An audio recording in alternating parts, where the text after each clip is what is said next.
Okay, we all know that a lot of us didn't see too well in 2020, and Happy New Year's, everyone. And hopefully, everyone will have a better year in 2021, a blessed year. And we appreciate everyone joining us today. We were doing Molly Keck, the entomologist, and myself, and some of the extension staff. We're doing some of these presentations last year, but my focus is August, September, and to the end of this year, end of 2020, was focused on the urban farm that we're doing. So I'm glad to get these going again. We'll be trying our best for the first Tuesday of each month, doing a gardening and landscape Q&A chat. This is kind of like calling into the radio show, but basically just chatting in your questions. I think Ruby's going to moderate, or Denise, the questions. So this is an opportunity had in the past, or going into January and next spring, what we can add to our gardens and landscapes as well. So hopefully y'all will chat in some questions.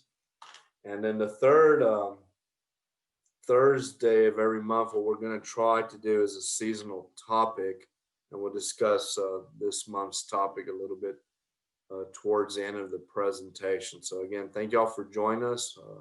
There's my email address there on the bottom. So if you have any specific gardening questions, or you need something identified, a plant, a disease or something like that, send us good quality images attached, not part of the email. It's very, very hard to look at images when they're part of the email. So attach some good quality images as well.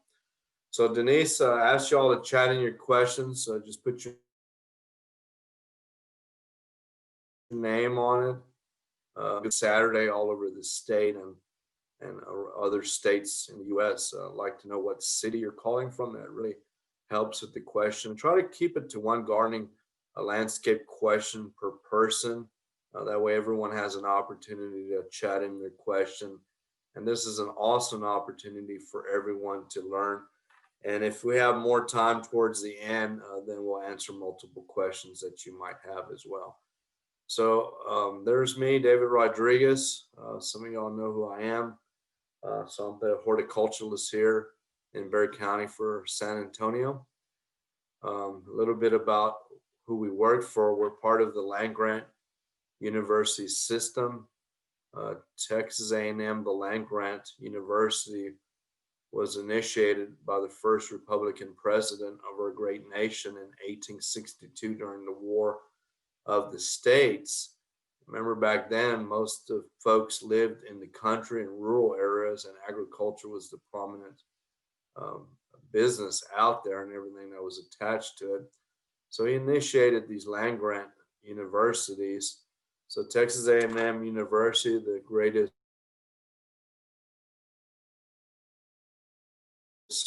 university in 1976, right after the reformation of the state after the Civil War. And then the educational arm of the land-grant university is the Extension Service, which we have a very unique partnership with the 254 counties in our great state of Texas. We get funded predominantly from the counties, from each individual county, the state, and a little bit via the federal government, the USDA. So long-lasting tradition, just as our land-grant university, the oldest institute of public higher education in our great state of Texas. So the Extension Service in Texas was founded in 1914. So that's way over 100 years. So that's what we do, is educate, support industries, 4-H youth development, and all that good stuff. And hopefully y'all will learn some good things today as well. So Ruby, do we have any questions, or I can cover some topics before, or Denise? I'm not sure who's doing the question. Oh, it's me, Ruby. I'll be reading the questions for you, David. And we have some really great questions in the chat box, lots of questions lined up already, about 10 or so. And so I guess I'll start with the first question that was submitted by Larry. And he asks, what is the recommended spray schedule for peach trees? Okay, good question, Larry. January through March, and it's starting to become even earlier with fall is for planting October, November. Everyone's starting to plant fruit trees and shade trees. And peaches are the number one fruit tree that's sold out there. For Bexar County and the surrounding area, without a doubt, La Feliciana or John Fanick peach is really the best of the best. And when you go into these nurseries, of course, hopefully we have a plan on fruit trees. They're already selling you because they have this beautiful, beautiful, big, huge picture of that tree. And unfortunately, people don't put the inputs. And peaches, unfortunately, the most popular tree is the tree that's most neglected.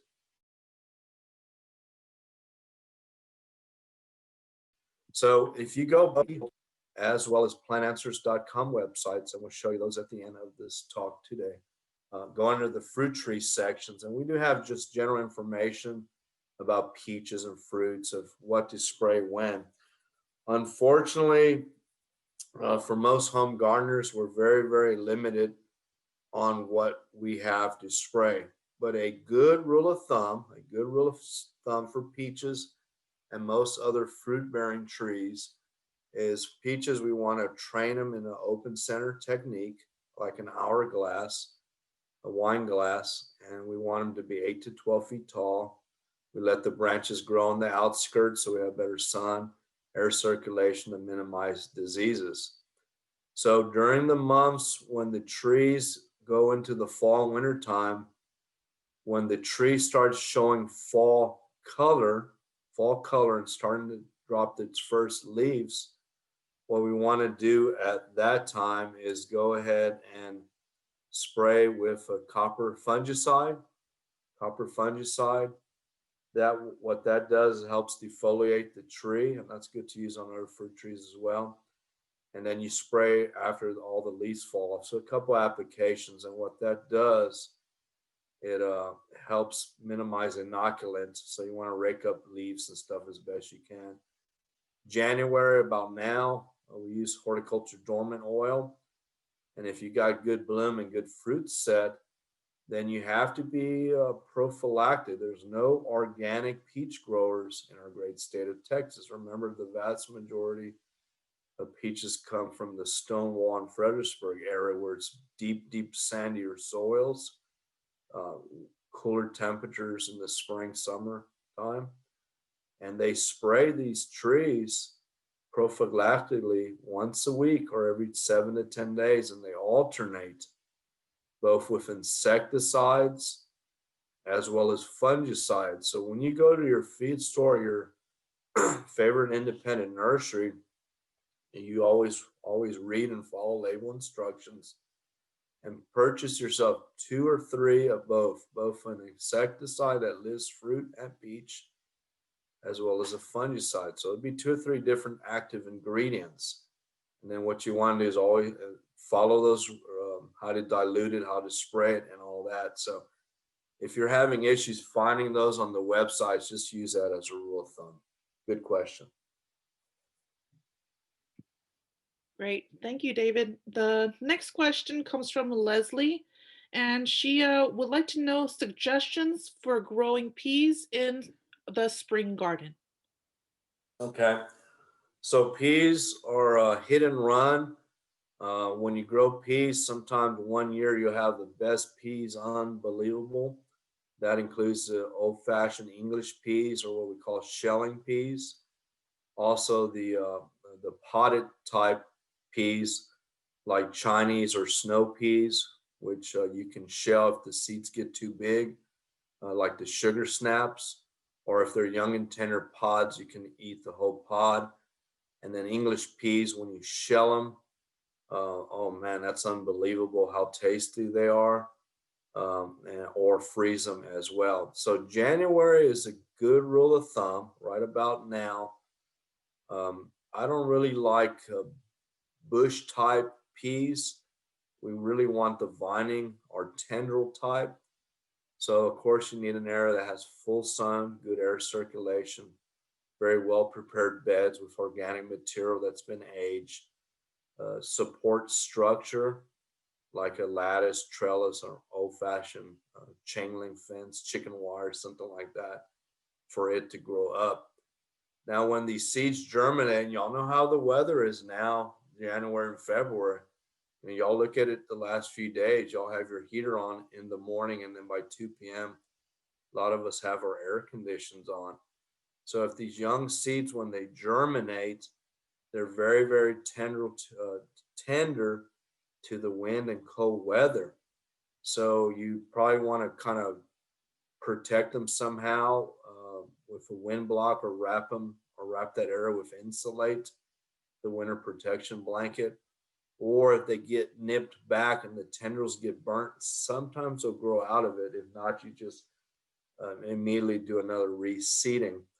So try those English peas, Chinese snow peas, or sugar snaps, which are the sweetest. You can eat the shell or the peas that you extract from the pod. And some people are even starting them as early as mid-November, but January traditionally has been the time frame. If we have hot, cold, sunny, lack of sunlight weather, you might want to prophylactically spray with a fruit and vegetable fungicide, because they are very, very susceptible to powdery mildew and certain fungal diseases if you're concerned about that. But let's get some in the ground this week, okay? Great. Thank you, David. Our next question comes from Thomas, and he asks, can we safely use green treated lumber for a raised garden bed? Green treated lumber.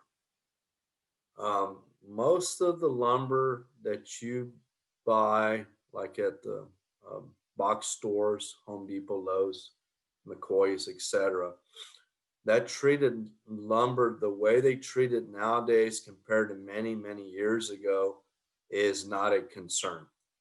So if there was the concern and everybody doing raised beds, especially when you're lack of soil or real rocky areas, they would have pulled it off the market. But 20 years ago, there was potential issues with chromium, arsenic, and some other things. But the way that they treat nowadays, not an issue. There's some nonsense out there that some people still think it's an issue, but the science that's behind it, there's no issue. But I'll tell you one thing, do an experiment. Don't worry about the safety of the lumber, particularly with treated lumber. But if you do untreated lumber versus treated, you'll be replacing that untreated lumber within 2 years or less. Okay, thank you, David. Our next question comes from Diane Jett, and she asks, with fewer below freezing temperatures this year, how will our fruit trees be affected? Yeah, that's a good question. Peach trees, as the first question that we have, and other fruit species require a certain amount of what they refer as chill hours. So once the trees go dormant into the late fall, winter time, they are punched in and punched out. So they need a certain amount of temperatures, typically from 32 to 45 degrees. And anything that's super duper cold or super, super hot that we often see in December and October, November sometimes, that can negate those numbers. So Bexar County, as a rule of thumb, we always want to follow the state's recommended fruit tree list per counties. So we're about 550 chill hours, 550 chill hours. But don't be too excited just yet, because we haven't gotten through rodeo. And you all know how this weather changes. Traditionally, January, February, and remember we call it weather, by the way, weather. It can change on a heartbeat. 1 year's different, next day's different, 1 week's different, etc.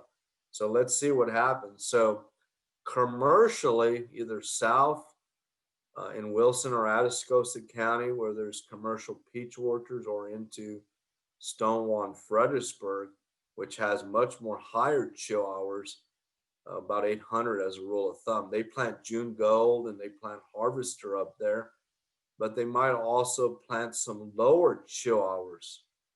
So if you kind of feel that you need a few lower chill hours, it's better to come in lower than higher, particularly here. But let's just see what happens. If you have a fruit tree that consistently blooms like now, that is considered a very, very low chill hour that really is much south of here, probably all the way to the valley or Laredo, and that should not be planted here. That's probably 250 or 300 chill hour. On the opposite, if you get a tree that seems like it never leaves out or blooms like when spring is already here, you have a variety of peach or other fruit tree that's way, way not recommended here, that belongs up in Fredericksburg. So we will, and I'll mention this, January 19th, we already have a few good fruit tree questions so far today. But January 19th, we'll be focusing much more in depth on fruit trees at that webinar at that day. Okay, thank you, David. Our next question comes from Bryce, and he asks, when and how much do you fertilize young oak trees? Okay, so as a rule of thumb, you can plant container trees any time of the year, ideally from late September to about early March is the best planting time. Wait about a couple seasons or so. Most of these trees, shade trees, fruit trees, and most container plants, shrubs particularly, when you buy them at the nursery, if you see those little brown BBs or kind of bluish little prill pellets in the media in the container, that's slow release container fertilizer. So often they have enough fertilizer for the next season. So as a rule of thumb, March 1st is a good time to fertilize your ground covers, your established fruit trees, shade trees, evergreen shrubs, perennials, March 1st. If it's been in the ground for at least 6 months. And I'm a real strong believer of fertilizing in the fall, not necessary to grow the plants, but to store the essential carbohydrates, protein, nutrition, to put the bear to sleep for wintertime. So September 1st would be the next one. Use the same fertilizer. You know, we're very simple with extension, but we want to give you the best information and cost-effective information. So the same fertilizer that you use on your lawn in the springtime would be a 1959 slow release fertilizer used in your lawn in mid-April at 5 to 7 pounds per 1,000 square feet. Use that on the drip line of these trees. Use these on the drip line, the outskirts of the outermost branches, March 1st, and then the 18612 that you fertilize your lawn in mid-October, you would do that in early September. So possibly minimum once up to twice a year, particularly young trees, the first 3 to 5 years, put the fertilizer on them. Keep the weeds away from that trunk 6 to 10 feet. Weeds are the downfall of most plant species, including turf grass up to the trunk. So follow those as a guideline and you will really accelerate the growth. The only thing I would make sure is mulch these trees twice a year as well. Water them efficiently and deep during the summer droughty months. And for new plantings, the only thing I would do is, it'll probably make you feel good, is get a gallon of root stimulator, soil activator root stimulator, and use it as recommended on the label till you finish that bottle.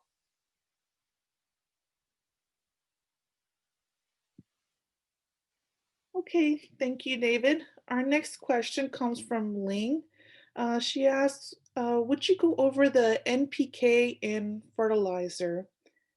So Okay. could you go over maybe organic versus synthetic, or whether you use it on veggies or trees, David? Okay. So all these bags are things of fertilizer that you purchase at your favorite independent nursery, garden center, feed store. They usually have three major numbers on what they call the primary numbers.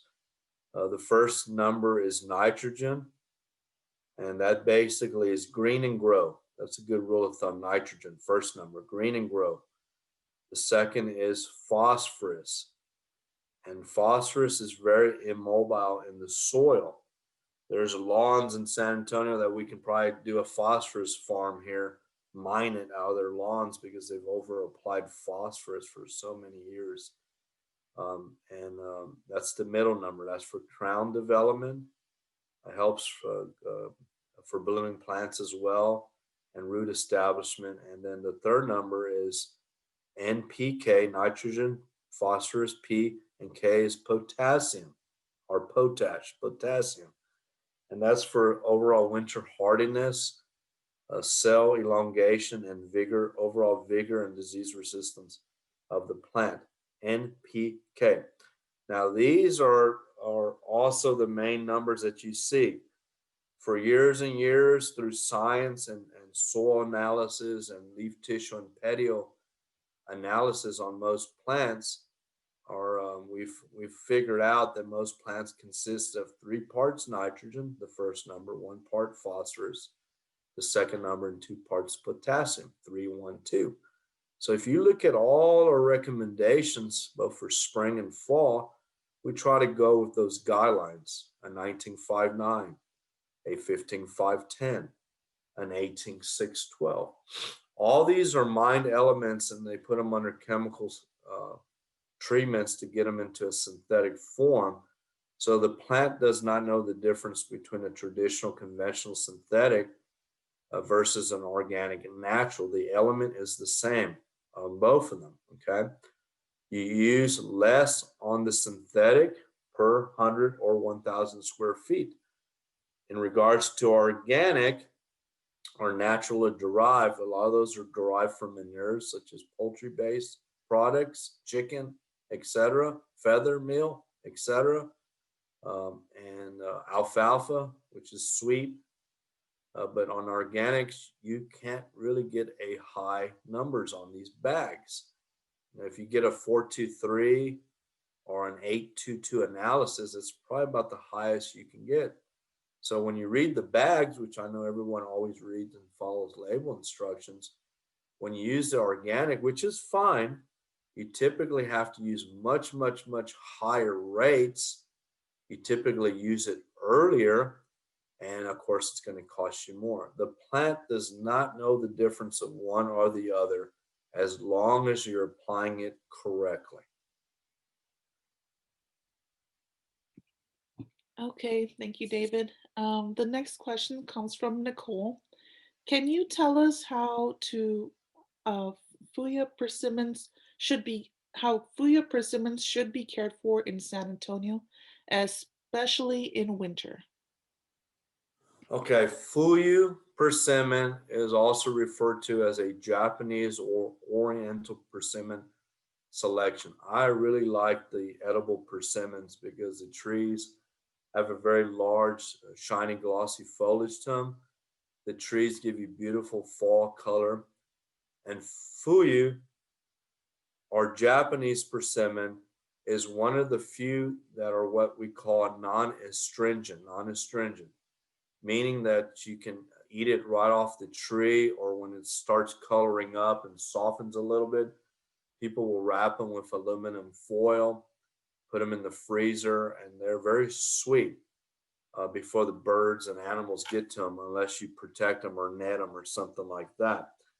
But Fuyu or Japanese is very, very low grade. It's a very low grade. There's many other ones that are out there that are larger, much tastier fruit on them, and those do as well. They're good plants. I like them. for more information on persimmons, and since we're getting a lot of fruit trees to prepare you for the January 19th webinar, please go to our Aggie Horticulture website and plantanswers.com website, Dr. Professor Jerry Parsons, plantanswers.com website, and we have wonderful brochures, pamphlets, and old publications on more information about the Asian Oriental persimmons.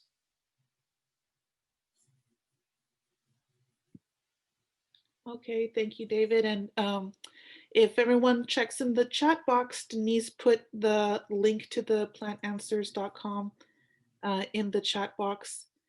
And so in case you want to have that website, it is there for you. So our next question comes from Jorge. He asks, what amendments do I need to make sandy loam? What's the best amendments for blueberries, and what are the best blueberries for San Antonio? Okay, well, we have to work with the soil that you have, particularly in your landscape. So you're really not going to change it, and it's not going to be feasible or cost effective. Blueberries are a very specialized crop, and yes, you can grow blueberries here. The best blueberry that you can consider growing here is what they call a self-pollinating blueberry called Tiff Blue blueberry. And we have a complete write-up on plantanswers.com. So you want to get Canadian peat moss because they're very acid-loving plants. 60 to 80% Canadian peat moss. Break it up, and pre-moisten it in the tub or wheelbarrow. Get it real wet. And then just like we used to do azaleas, gardenias, camellias many years ago, and then get some planting sand, or ideally petite red sand, which has iron in it, and then cut that with high-grade finished compost, about another 20%. Maybe mix, if you can find some high-yield aluminum sulfate, put about a half a cup in this mix, mix it up, and there you go. Blueberries are very fibrous root system, shallow rooted plants, so they need good moisture. Our water quality for these acidic specialized plants is not the best here. So ideally you would want to collect rainwater for these specialty crops such as blueberries. And after you read that publication for more in-depth information on plantanswers.com, particularly on Tiff Blue, the only couple things I would add to that is try to shade them in July and August past 2.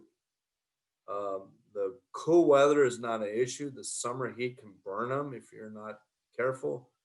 Use rainwater, keep them well fertilized with acidic type fertilizers. And then don't brag, because once you start getting blueberries, a lot of the bird species are not used to that color of a blueberry. What blueberries do we have, fruit that has blue around here? Very few that I can think of. So they're going to find that big time, and they'll be gone by tomorrow when you're ready to pick them. So you might have to cover them, net them somehow, because they go to peak perfection on the plants. And look for other ones like O'Neill, Sunshine, Premier, but you need at least 2 of each of those, or a combination of those, for them to cross-pollinate. Tiff Blue is the only one. Yes, it's a lot of work, but man, when you have blueberries with your breakfast or with mixing your muffins, unbelievable. Okay, thank you, David. So our next question comes from Brian from San Antonio, and he asks, when is the best time to put down new St. Augustine grass? Okay, so we grow warm season turf grasses here, and you can plant turf grass as you see in commercial and new residential subdivisions year round. However, probably the ideal time to plant would be October, till about April. Okay. Even if you plant now, most of the blackland cut, which we recommend for our heavy clay soils, come out of Warden County or Victoria. And you don't want to sand unless you live on sandy areas in Atascosa, Wilson, or Southeast Bexar County. So source fresh from the farm. Even if it's kind of brown or dormant now, you can still plant it. The key here is don't checkerboard it. Plant it solid as a carpet. As soon as you get it sourced from a good source from the farm, plant it solid like a carpet. Roll it with a sod roller. You need good soil to fresh sod contact because remember, a vast majority of those roots were left out in the field when they cut it. And just make sure that the area is raked and leveled, weed free, somewhat loose. Don't plant it on concrete, on heavy clay soils. You want it loose. If you're concerned about weeds coming in, it's not coming from the farm. You probably want to prep your soil a month out, water it up a couple times, let it lay fallow. So if any weeds come up, you address them and then plant it solid. When you're starting to plant, don't wait till the end of the planting day. Start immediately, starting to water when you get on piece 20 or 30. Somebody needs to start hand watering. Keep it moist. But remember, folks, we don't need to water as much as we water in July and August. So new plantings need a little bit more water, but if they're not green and actively growing, keep the area moist, but do not overwater. Okay, thank you, David. Our next question comes from Gabby from North San Antonio. And she asks, what do you recommend for soil testing in home gardens? Soil testing in home gardens. So it depends what you're looking for. And most people think a soil test is the magic dust or the magic wand to fix something that they're not doing or should be doing. So in reality, you can get a soil test and there's different types. If you go to the Texas A&M Soils and Water Lab, and for most home gardeners, honestly, for most home gardeners, the minimum is a $12 test. But I usually tell folks, don't waste your time or money. Just watch our webinars, follow our recommendations of what to plant when, spacing, sunlight, air circulation, bed preparation, fertility, etc., weed management, proper watering. The soil tests, they're going to all come back the same. And, high pH, low in organic material. So if you want to try it, I don't think it's going to really answer what you really need as long as you follow what we recommend at the right times. If I'm a commercial guy that has 1,000 acres or even 100 acres of carrots or some specialized plant, then I would do many soil tests and see where I'm lacking and be very precise with my scope, just like hunting, where I need to put extra nutrition here and there. But for you guys with so small gardens, particularly in your landscape, your lawns, and your vegetable gardens, just follow our recommendations, please. Okay, thank you, David. Our next question comes from Becky from San Antonio. She says, my shrimp plants have become very leggy. When can I prune them and how far down do I prune them? Okay, so shrimp plants, like many other good hardy perennial type plants, a good rule of thumb is to be patient with them as long as you can when they have freeze kill or they start looking leggy or sad in appearance. So around mid-February, early March, you get your very sharp hand pruners, loppers, hedge shears out. Make sure we've been maintaining now in January, make sure they're sharp and cut them back a minimum of 1/3 to the greenwood, or some of these perennials like Mexican bird of paradise and others, all the way down to the crown. Okay. So what do we do March 1st? Besides cutting them, cleaning them up, we lightly fertilize them like we talked about, right? Fertilize them again in about 6 weeks and again in September 1, right? Very simple recommendations. And replenish that organic double shredded hardwood mulch with compost. Remember, we lack organic material in our soils. We want to hold the moisture in and regulate soil temperature, particularly the summer heat extremes that we have here. But wait till about May. We want the soils to warm up in March and April as much as we can to help accelerate the growth of these plants. Remember, pruning is a dwarfing and rejuvenation process. By doing that, with the spring temperatures warming up and the soil being a little bit bare, that's really going to accelerate that growth and the nutrition. We supplemented them around early March. Replenish that double shredded hardwood mulch in May and again coming out of the summer months in early September.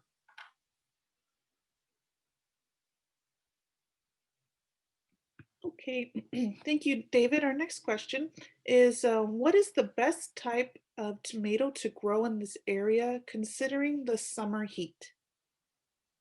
The best tomato to grow here is a tomato that gives you fruit. I guess y'all aren't laughing. So we have the oldest ongoing tomato trials in the state, much older than the research stations or college stations. So we've been doing this for a while, since the Sam Cotner years of the 60s, Dr. Parson, Dr. Stein. So we're the ones. San Antonio's always been the hub of new plant introduction. So when you put 30 or 32 selections out on a trial, you always have to have a control that these newer varieties that you're looking at, we try to look at them 3 to 5 years locally and then around the state. What tomato can I go against? Celebrity has always been the go-to and always the top three year in and year out. So if you're going to grow Celebrity, which is a medium-sized 8-ounce fruited tomato, go for it. The big beef type, which is a Texas superstar, is Tycoon. Tycoon's awesome. If you're looking for another beef slice or bigger tomato, look for Valley Cat this spring. And then, of course, if you like cherry tomatoes, especially get the kids involved, the 968 Dwarf Cherry Surprise. Ruby Crush is a teardrop type grape tomato. And any tomato that we release during February during the rodeo event, which we are not participating this year, but the nurseries will have them February through early April. Look for those, take notes. You should always have a gardening journal and follow our guidelines of how to plant and how to maintain. And good luck with your tomatoes and the rest of your vegetable garden this spring. Okay, thank you, David. Our next question comes from Janie. What is the best way to get a good green lawn? Just weed and seed, or is there something else? Okay, I didn't hear that. Weed and feed. So y'all delete that from y'all's minds there. We do not recommend weed and feed fertilizers. However, that's the biggest fertilizer sold for lawns. And why? Because it's like this New Year's resolution half of y'all made, right? I'm going to lose weight. I'm going to exercise. I'm going to do this and I'm going to do that. And then tomorrow, I forgot what I promised I'm going to do. That's what weed and feed is to a lawn. We don't do what we're supposed to be doing. Proper irrigation, proper nutrition at the right times, at the right rates, both synthetic or the organic option, which is earth kind, mowing, et cetera, core aerating the lawn dressing, and all that good stuff. And I think we have about 4 or 5 archived webinars on the My Extension 210 YouTube channel. We'll show you the link here at the end. So we do not recommend weed and feed. The best weed control for your lawn is good general maintenance, as I just mentioned, and you can see more. And we'll have a couple webinars throughout the spring as well to stay up on that. The best weed management tool in your arsenal since you need to do exercise, everybody, for the new year is picking cherries as you did in second grade and pull the weeds. But you know that ain't gonna last 2 minutes. So the next thing is a well-maintained mower with sharp blades. Well maintained. Take it to um, uh, Blanco Rentals or one of these places. Blanco Fix It to get that mower maintained and sharp blades or changed out or whatever. Because most weed species, by going over it 2 or 3 times, they're rejuvenating. They have to push up more energy for survivability. The goal of a weed is to flower and set seed, and we never want a weed to flower and set seed. One weed will be 1,000 next season, so never let them flower and set seed. But mow, water correctly, correlate, lawn dressing, fertilize, all those things we mentioned is the best weed tool. And XXXXX, do not use weed and feed.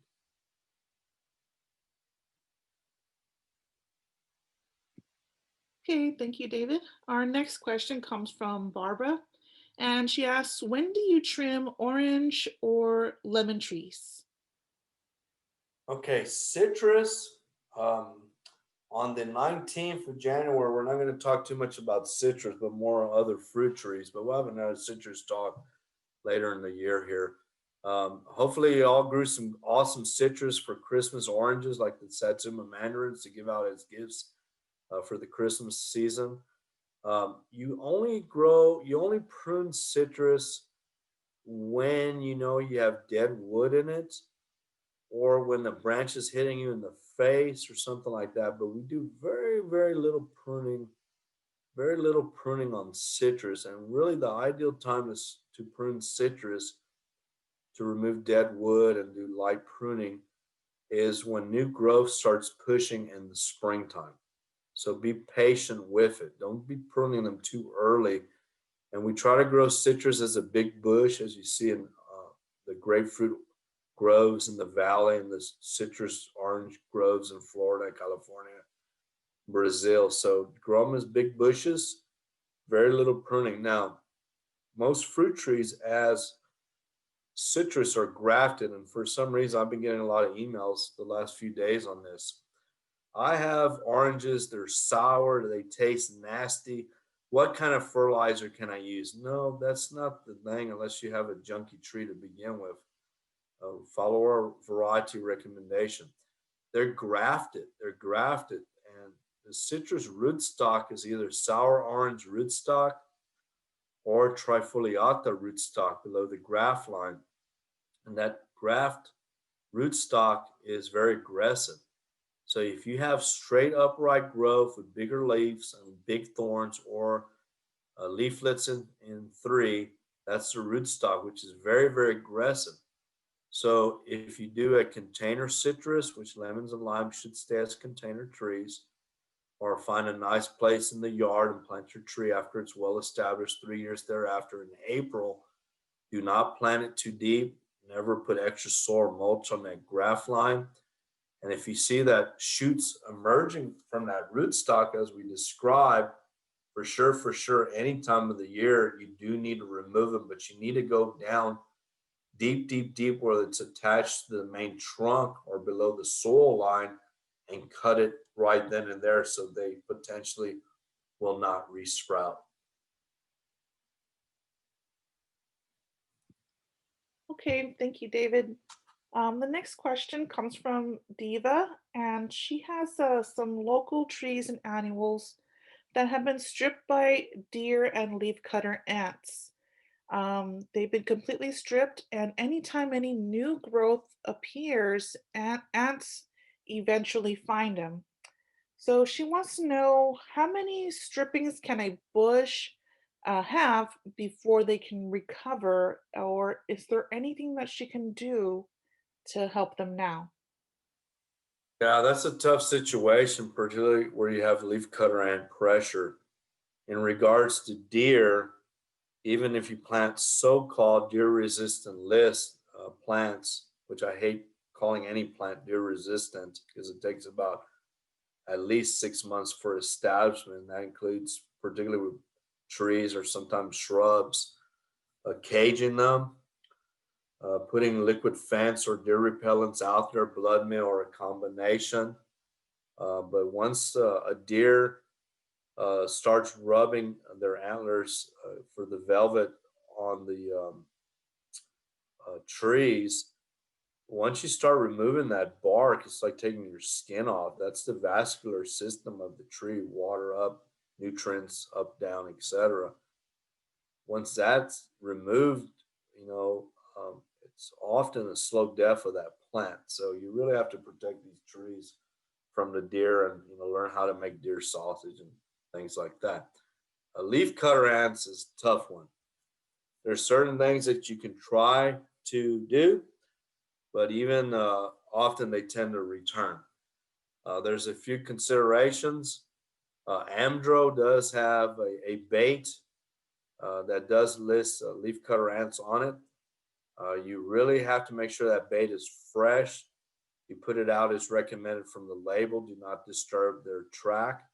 Hopefully they'll pick it up and take it back to their colony, and or try to follow them as best you can where they're coming from, and get a big breaking bar, a concrete breaking bar, a rock bar, and break that hole where they tend to come out of, and break it, and then get a bunch of 5-gallon buckets of acephate orthene.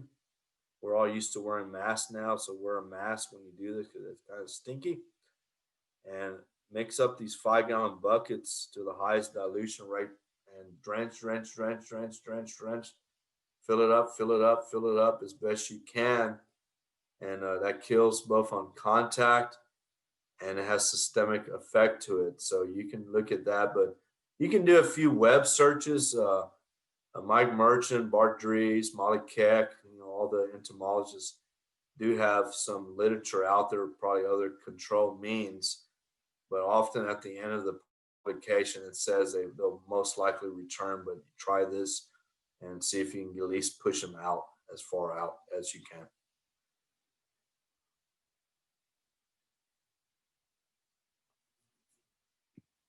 Okay, thank you, David.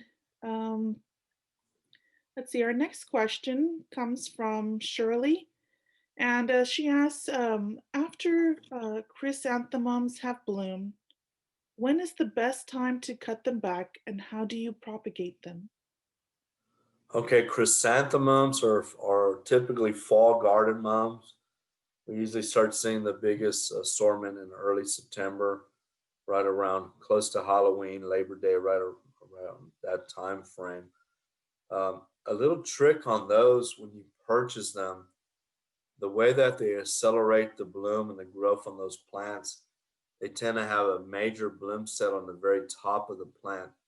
So if you kind of pinch off or give them a light trim underneath that first wave of blooms, you see baby flower buds, and they usually will bloom again and going into Thanksgiving if you're lucky. But we do consider these as a short-term perennial crop. We grow them, cut them back mid-February, early March, as you would do other perennials. That might be 1/3 or to the greenwood or to the ground.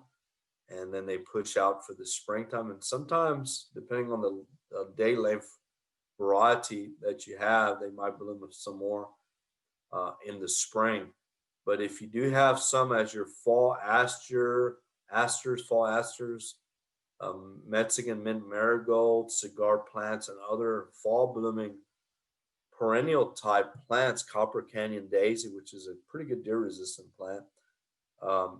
Those plants around mid-August, if they're kind of growing in your landscape and they look kind of leggy looking or not too pretty in mid-August, cut them back. Remember, pruning is a dwarfing and rejuvenation process. Cut them back in mid-August, fertilize them, replenish that organic mulch, and you'll have a much more thicker plant that will bloom much prettier next fall than what you originally purchased them at.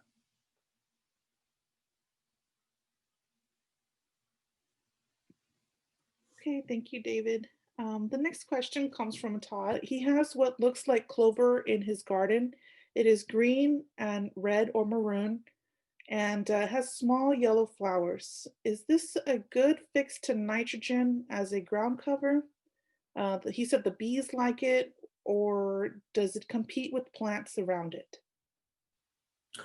Okay, if they have 3 or 4 little leaflets, we colloquially call that a clover, but that's really not a true um, clover.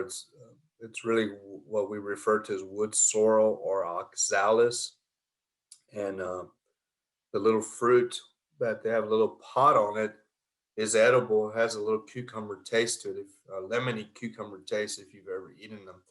So it can be a weed issue.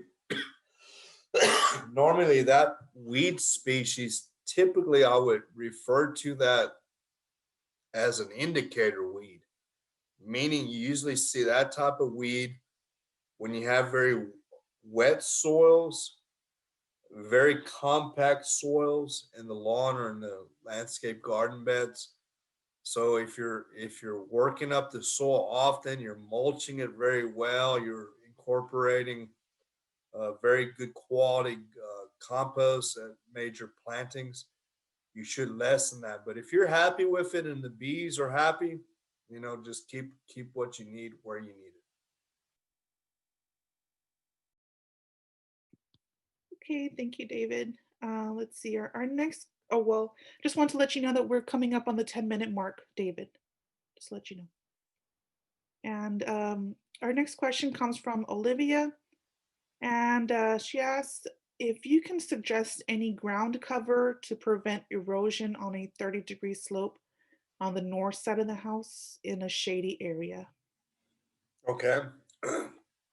So on our My Extension 210 YouTube channel, we do have a webinar just on ground covers that you might want to kind of check out. But look for Asiatic jasmine, Asian jasmine, which is versatile for sun or shade, or one of the Hedera species, either English or Algerian ivy.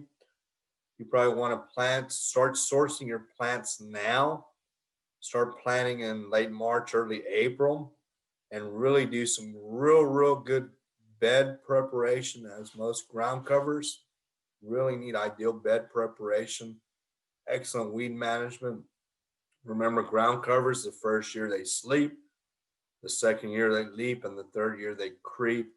And then you can also maybe consider some vinca minor or major, but that's a low growing ground cover. There's other types of plants that grow a little bit taller, like monkey grass, both the standard and the dwarf, and things like that. But we have much more in-depth information on ground covers on the My Extension 210 YouTube channel.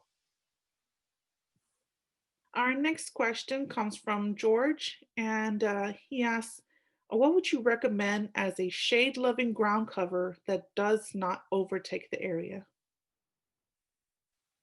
Shade loving ground cover, that's what a ground cover, you plant ground covers to cover the ground. So some of these things, if they get a little bit out of control, you can hedge them back with your hedge shears or your weed whacker. Put another type of a plant maybe as a barrier to break that up a little bit, or aggregate like a rock possibly, maybe an edging, deep edging on and all that. But the same ones I think I mentioned for shade, the Hedera species, English or Algerian ivy, the Asiatic jasmine, and any of those. So also, Horthead, please do go to that My Extension 210 YouTube channel where we have that archived ground cover webinar.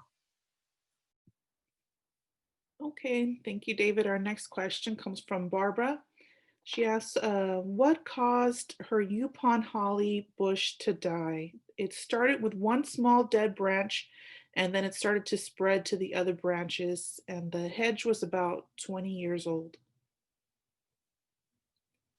Well, unfortunately, plants have a life expectancy just like you and me, and there's a lot of possibilities. The biggest thing is um, Depends if this is a formal hedge. If it's a formal hedge, maybe these plants were just too old. They've gotten too big.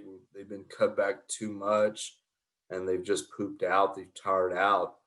It could be related watering. It could be one extreme or the other. Too much water, not enough water, or accumulation of that.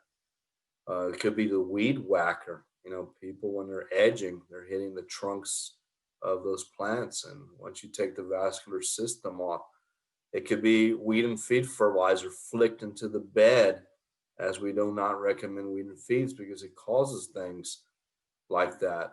It could be a soil-borne disease, a root rot issue. It could be a leak in the soil. It could be any of those possibilities.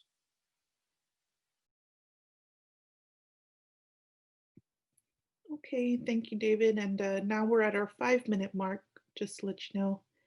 And our next question is a follow-up question from Ling about the NPK fertilizer question she asked earlier. And she wanted to know, what is the best number for green veggies, tomatoes, and gardenias? Okay, so if it's a large raised bed or conventional garden situation, we use the same lawn fertilizer that we use in mid-April, the 1959, the same fertilizer we use in March 1st or so with established tree shrubs and ground covers. And guess what? Use it on your vegetables as well. Use it at 3 pounds per 100 square feet. We're very simple. Our recommendations are very simple. Plus, we want y'all to save money. So use that. Now, if they're container plants, like small containers, you never want to use that slow release 1959. You want to use like Osmocote or a comparable slow release fertilizer for container plants, and then weekly use a water soluble. So container plants are a little bit different than the ground plantings. Okay, thank you, David. Our next question comes from Eric. He asks, is it too early to start pepper, tomatoes, and eggplant seeds indoors? No, January is a good time. Those are all warm season crops. Normally, when you're starting seed, you need at least 60 days, a good rule of thumb, to have a good quality transplant. So if you start mid-January, then you'll have plants as early as mid-March or earlier. And if you think it's too early, particularly peppers that you can push into April, early to mid-April, then you just keep upgrading them. The biggest challenge and it's good to grow your own plants, but grow a quality plant. The biggest challenge is, and I've seen it time and time again, people putting things that belong in your compost pile out in your garden. If you start out with trash, you're going to end up with trash. So you want a high quality transplant, the same as Peterson Brothers Hoso Growers, which is our big grower here for 54 years, sells to Fanix, Millburgers, Rainbow Gardens. Go look at what these quality transplants, if you're comfortable that you have a good greenhouse situation, ample light, quality seed, bottom heat, because you have to have bottom heat in January, and all those factors. If you're confident that you can put a quality plant out as you would buy from these nurseries during March and April, early May at the latest, go for it. But the biggest issue that I have is people are putting stuff out there that have more insects on it, or yellow leaves and stress, or etiolated that they're a 6-inch plant is 2 feet tall. So really do quality control. And unfortunately, you become a grower. You have to have the equipment, the technique, and most important, the time. So you make the call, and I know sometimes we can't find certain plants that we want to play with, but you'd be surprised. At least these independent nurseries have the right plants at the right time, the quality that has proven the test of time. So please, please do take that into consideration. Okay, thank you, David. Our next question comes from Candy from San Antonio. She asks, what tomato variety do you recommend for making pasta sauce? Anything that's ragu and pasta is a saladette type tomatoes, which would be like plum, saladette plum type, Roma type. Any of those are good. La Roma, anything that I love those not only to make salsa, ragu, pasta sauce, uh, all those. I really think the acid balance is much better in them. So any of those I think are really the best to consider doing that with. Okay, our next question comes from Chad. He asks, what would you recommend for grass sticker control? Uh-oh. Yeah, we get that question often. So the best for grass sticker control is go watch the 5 webinars that I have on the My Extension My Extension 210 YouTube channel, because this is a weakling weed, and it goes back to what we've mentioned a few times today, and on those archived turf webinars. Mow, water right, water correctly, fertilize at the right time with the right rates, aerate the soil, put lawn dressing out when needed, and then use a pre-emergent herbicide. But remember, we're saying this last. There's no silver bullet on weed management. If you're doing the right things throughout the year, that's why we don't recommend weed and feed. But if you want to also add to your arsenal until you get the grass where it needs to be, use a pre-emergent herbicide containing broad spectrum for broadleaf and grassy weeds, such as Dimension, Amaze, or XL2G. We usually put around mid-February, March, sometimes in early June, and again in late August. Mow the perimeters. Don't let any weed flower, set seed. This is a weakling weed. Get your native or turf grass of choice going. And like any weed patches, if you predominantly have weeds over native grass or turf grass of choice, sometimes just killing it out with a herbicide and reseeding or replanting might be the key. Okay, thank you, David. This looks like our last question in our chat box. We did have Mr. William Swantner, Mr. Bill Swantner in the chat. He was answering a few questions as well in there. So Larry and Laura, he answered your questions in the chat box. And Thanks, Bill. Yes, thank you, Bill. And our last question is from Candy, and she asks, can dead branches on a crepe myrtle be removed now, or should I wait until February? If you know a branch is dead on your roses, a crepe myrtle, or anything that you know for sure it is dead, remove it now. Make sure you use sharp pruning equipment. Make a good flush cut. Leave a little collar on the cut if it's next to a main branch or trunk. And yeah, you can do it now, no problem at all. Okay, that looks like it, David. Denise put in some links in the chat box as well to our My Extension 210 YouTube channel, everyone, if you want to check that out for our other educational webinars that we have. Okay, hopefully we got everyone's questions answered. A good array of questions. We'll be doing this the first Tuesday of every month. Q&A.